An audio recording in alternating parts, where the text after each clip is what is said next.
여교사가 중학생 제자와 부적절한 관계를 가진 사건.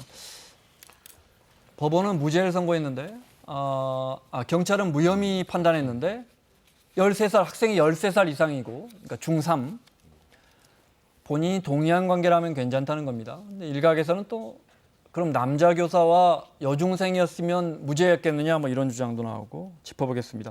먼저 이 일이 어떻게 드러나게 됐는지 영상으로 보겠습니다.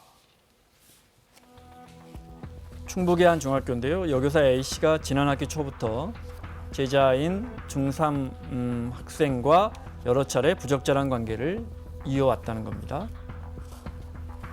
상담 교사가 상담하는 그 과정에서 인지했다고 보고돼 있습니다.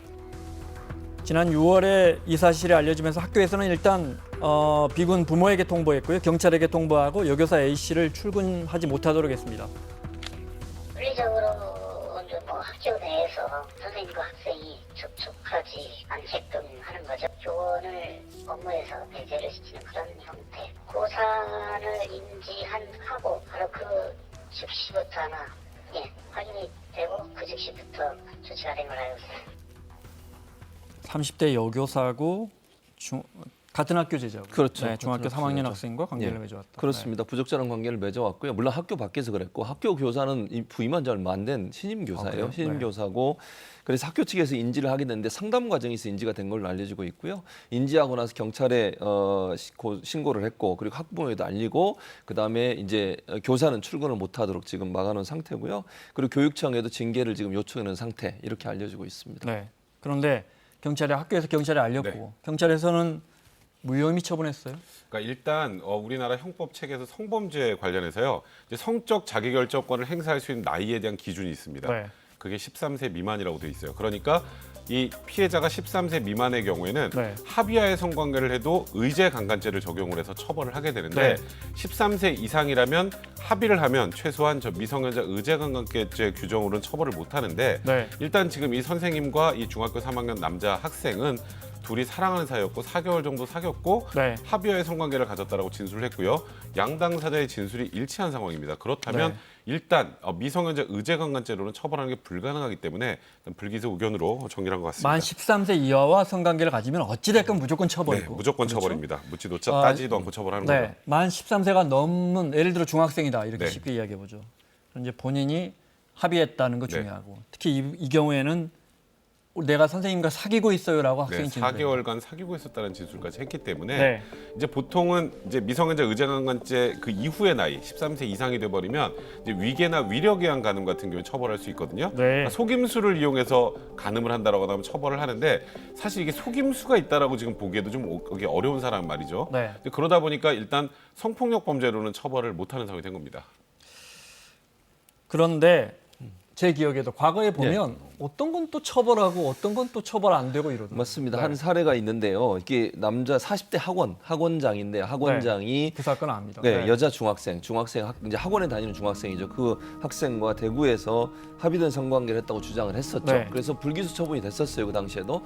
근데 여중생 어머니가 1인 시위를 하셨습니다. 너무 억울하다고. 네. 그래서 대구 고검에서 재수사를 했고요. 재수사한 다음에 법을 이제 형법이 아니라 아동복지법 위반으로 혐의를 있다고 해서 징역 3년을 선고했던 사례가 있습니다. 그래서 이 사건 때문에 일부에서 이건 인터넷 얘기입니다. 네. 남자 선생님이나 남자 학원장이 하면 이건 범죄가 되는 거고 여자 선생님이 남학생과 네. 하는 건 범죄가 안 되냐 이런 얘기까지 오르고 있어요. 근데 제가 아까 말씀드렸듯이 법의 적용이 달랐다. 이건 형법으로 하느냐 아니면 네. 아동청소년 보호법으로 하느냐 이 두 가지의 차이였다고 볼 수 있을 것 같습니다. 말씀하신 것처럼 이건 아동복지법이고 앞서 지금 경찰에 무혐의 내린 건 성폭력 처벌 등에 관한 특례법이고. 네. 그러니까 이게 무슨 남자 선생님, 여자 선생님, 여학생, 남학생하고 상관이 없을 거고. 그거는 이제 범죄 사실이 어떤 것이냐에 따라서 다른데요. 이번 사안 같은 경우는 남자 교사, 여자 교사가 변경이 됐다고 하더라도 둘 다 처벌받기 어려운 상황입니다. 네. 그건 남녀의 문제는 아니고요. 지금 조금 전에 말씀하셨던 이 대구 사건은 이 피해 여자 학생이 정신적으로 굉장히 힘들어하고 있는 상황에서 그걸 이용해서 이제 소위 말하는 음란한 행위를 시킨 것이기 때문에 네. 이 경우에는 아동복지법 제17조에 보면 네. 아동에게 음란 행위를 시키거나 성적 수치심을 주는 행위를 하면 안 된다고 규정하고 여기도 있어요. 합의된 성관계를 처음에 그 여학생이 주장했다는 거 아니에요? 네, 그랬는데 나중에 더 조사를 해보니 네. 이 어머니가 피켓까지 들어온 사회 조사를 해보니까 네. 이 여학생의 정신 상태가 굉장히 무너져 있는 상태에서 네. 그걸 이용해서 성관계를 했기 때문에 이거는 쉽게 말해서 합의는 됐다고 하더라도 네. 합의가 제대로 된 합의가 아니라고 본 거죠. 그러니까 네. 그래도 일단 합의가 있으니 미성년자 의자강간죄로 처벌은 못하는 것이고 13세가 넘었으니까 네. 결국 아동복지법 위반으로 처벌하게 된 겁니다. 그 당시. 그건 알겠습니다. 아동복지법 위반. 그러면 지금 오늘 저희가 이야기하는 이 사례는 그러니까 여교사와 네. 남자 중학생과의 관계 이거 경찰이 무혐의 내렸는데 네.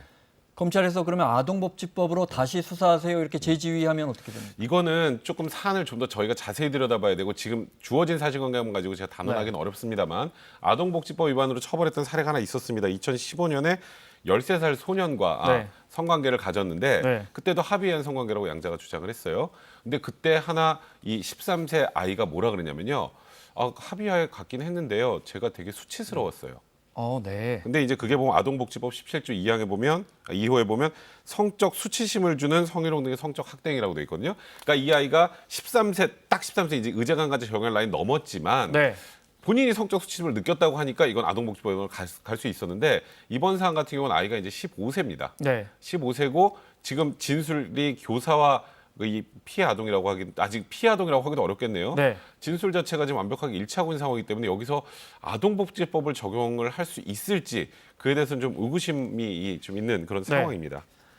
선진국은 우리보다 이런 데에 대해서 관대하겠지 싶지만 꼭 그런 거 전혀 아니에요? 그렇지 않습니다. 네. 미국 같은 경우에는 훨씬 더 미성년자에 대한 성범죄를 네. 아주 엄하게 처벌하고 있는데요. 미국 애리조나주의 한 초등학교에서 28세 교사가 13살 제자와 수차례 성관계한 게 징역 발각이 됐어요. 20년입니다. 네. 그래서 법원에 징역 20년을 선고를 했고요. 네. 만약에 이게 미성년자가 출연한 어떤 그 영상물 있잖아요, 음란물 네, 네. 이걸 시청하게 되면 바로 엄청난 처벌을 받게 됩니다. 네. 뭐 일부 뭐 교수든 교사든 이런 분들이 만약 그런 영상을 갖고 있는 것이 발각이 되기만 해도요, 네. 처벌을 받게 돼 있기 때문에 우리하고 좀 다르게 미국은 16세 미만입니다. 네. 그러니까 우리는 13세 미만이 지금 의제강간에 포함되는 거잖아요. 근데 미국은 우리보다 3살이 더 많습니다. 16세까지 그렇군요. 네. 강간했을 경우는 의제강간죄, 그러니까 네. 성관계를 했을 경우 미성년자 의제강간죄에 적용을 받게 됩니다. 네. 그러니까 네.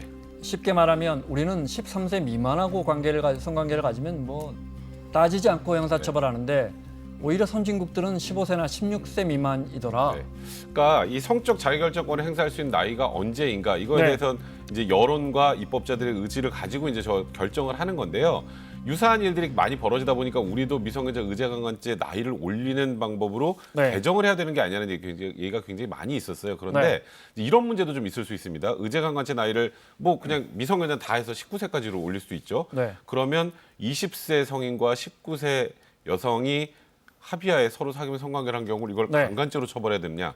그러니까 이제 그 기준을 어디다 둬야 되냐고 굉장히 애매한 거예요. 사실 요즘에 뭐 이런 말씀들이 그러지만 여중생, 아니 남중생, 뭐 여고생, 남고생들 사실 좀 이런 일들이 간혹 벌어지지 않습니까? 네. 그 안에서 학교 내에서도 벌어진다고 하는데 그러면 1살 차이로 이제 둘이 성관계를 했을 때 그럼 그거를 한 명은 의제강간죄로 한 명은 처벌해야 벌에 되느냐. 걸리니까. 네. 그런 문제들이 생길 수 있으니까 이 나이를 확 상향하는 것도 좀 어렵다라는 설령 그런 합의를 문제도 있는 했더라도. 거죠. 네. 이제 그럴 때는 예외 규정 같은 걸 둬야죠.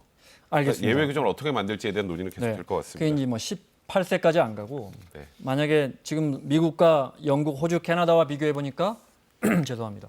한 중학생 같은 경우에 이제 우리하고 많이 다른 것 같아요. 그렇죠. 두 분은 만약에 예를 들어 행복 추구권도 있고 스스로 이걸 결정할 수 있는 나이라고 생각하십니까? 만약에 중학생이라면 두 분?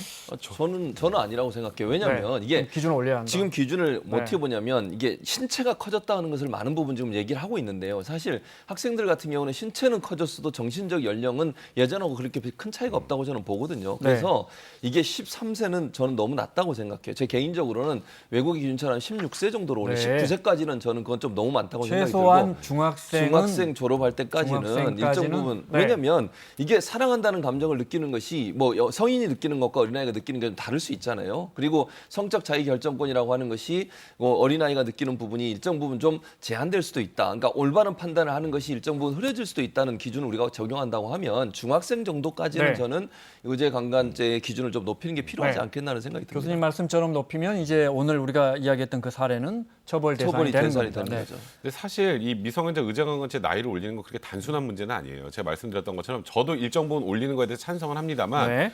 이제 입법을 하면서 생기는 여러 가지 문제점이 생길 수 있어요. 조금 전에 말씀드렸던 것처럼 또래가 성관계를 했을 때, 네. 또래가 성관계를 했을 때 그러니까 예를 둘이 들어 좋아서 했는데 16세까지 했는데 네. 남자는 17세다 이러면 또 이제 애매하다 그 이거죠. 반대도 마찬가지. 여자가 17세여도 마찬가지입니다. 네. 그렇게 되면 17세, 16세 둘이 사귀면서 뭐 예를 들어 성관계를 그게 적절하다는 게 네. 아니고요. 그럼 한 명이 강간죄로 처벌받는 게 과연 맞을까? 이제 그러니까 이 예외 규정을 그러니까 미성년자 의제강간 나이를 올리려면 네. 예외 규정을 잘 만들어야 되거든요. 이 예외 규정을 사실 이제 외국 입법례나 이런 것들을 통해서 이제 이런 좀 불합리한 상황을 막을 수 있는 정도까지는 어느 정도 논의가 네. 돼야 그냥 나이를 단순하게 상향하는 게 아니니까요. 그런 부분에 대한 논의가 좀 진행이 그 돼야 될 것 같습니다. 전에 법안이 나왔었던 것 같은데요. 네, 뭐 지금 계속 얘기가 나오고 있는데 결국 지금 이런 문제들이 많이 있었잖아요. 법안이 나왔어도 지금 밀고 나가지 못하는 게 제가 조금 네. 전에 말씀드렸던 그런 문제들을 어떻게 해결할 것인가에 대해서는 아직 논의가 완벽하게 이루어지지 네. 않았기 때문이 아닌가 싶습니다. 네. 그러니까 미성년자와 관계를 가졌을 때 최소한 몇 살 이하로는 미만으로는 무조건 처벌할 것인가에 대한 이야기를 나눠봤습니다.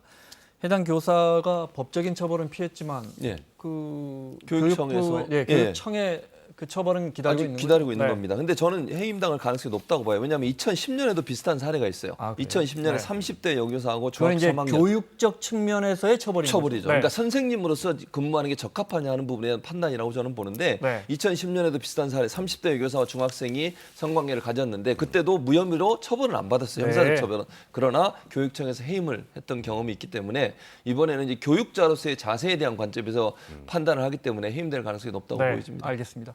자, 마무리하겠습니다. 백성문 변호사, 최진봉 교수 수고하셨고요. 사사건건 다음 주 월요일에 박지원 의원과 함께 돌아오겠습니다. 고맙습니다.